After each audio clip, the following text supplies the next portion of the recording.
రామాయణం. భరతుడికే యువరాజ పట్టాభిషేకం జరగాలి, రాముడు 14 సంవత్సరాలు వనవాసం చేయాలి అని కోరుకున్న కైకేయిని బ్రతిమిలాడుతున్నాడు దశరథుడు.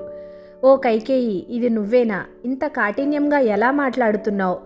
మరణానికి అతి సమీపంలో ఉన్నాను నేను. అందుకే ప్రజలు కోరుకునే రాముడికి యువరాజ పట్టాభిషేకం చేసి నేను విశ్రాంతి తీసుకోవాలనుకుంటున్నాను అంటూ దశరథుడు అంజలిం కొర్మి కైకేయి పాదౌ చాపి స్మృశామితే, భార్యవని కూడా చూడకుండా నీకు నా 2 చేతులు ఎత్తి నమస్కరిస్తున్నాను కైకేయి అని దశరథుడు అనగానే కోపంగా అటువైపు తిరుగుతుంది కైకేయి.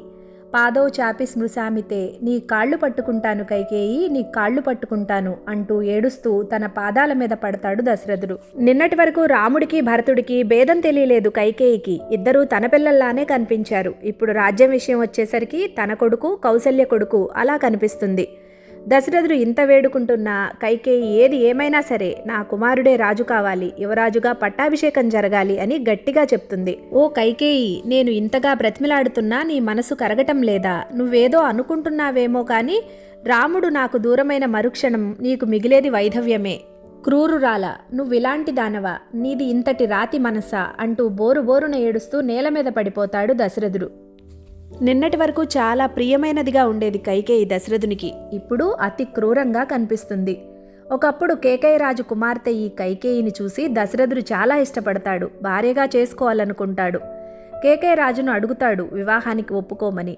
కేకయరాజు, ఓ దశరథ, నువ్వు చాలా గొప్ప రాజువి, నా కుమార్తెను నీకు ఇవ్వడానికి అభ్యంతరం ఏమీ లేదు. కానీ నా కుమార్తె యవ్వనవతి, మీ ఇద్దరికీ వయసులో కూడా చాలా భేదం ఉంది కదా. నాదొక మనవి, నా కుమార్తెకు పుట్టినవాడే నీ తర్వాత నీ రాజ్యానికి రాజు కావాలి. అలా అని నువ్వు మాటిస్తే నీ వివాహానికి నాకు ఎలాంటి అభ్యంతరమూ లేదు అని అంటాడు.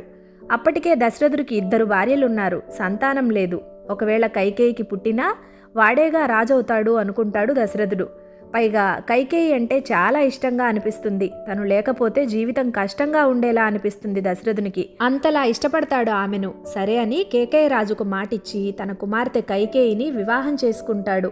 అలా దశరథుడు తన తండ్రికి మాటిచ్చిన విషయం కైకేయికి తెలియదు. అది తెలుసుంటే దాన్ని కూడా కలిపి గట్టిగా పట్టుబట్టేది. అలా దశరథుడు ఆ రాత్రంతా ఏడుస్తూ నేల మీద పడి ఉన్నాడు. తెల్లవారగానే రాజదర్శనం కోసం మంది మాగదాలతో అంతా వస్తారు. వశిష్ఠుడు మొదలైన వారు రాజు కైకేయి అంతఃపురంలో ఉన్నాడని తెలుసుకుని వెళ్ళి చూసి రమ్మని సుమంత్రుణ్ణి పంపిస్తారు. ఒక్కోసారి మనకు అనిపిస్తుంది దశరథుడు అలా చేసుంటే బాగుండేది, ఇలా మాట్లాడుంటే బాగుండేది అని. ఒక కథ రాయాలంటే మంచి ఊహ సరిపోతుందేమో. వాల్మీకి మహర్షి రాసింది జీవితం. ప్రారబ్ధాలు, భయాలు, పరిస్థితులు, వాటికి తగ్గ నిర్ణయాలు అన్నింటి మీద ఆధారపడి ఉంటుంది కదా జీవితం అనేది. జై శ్రీరామ్.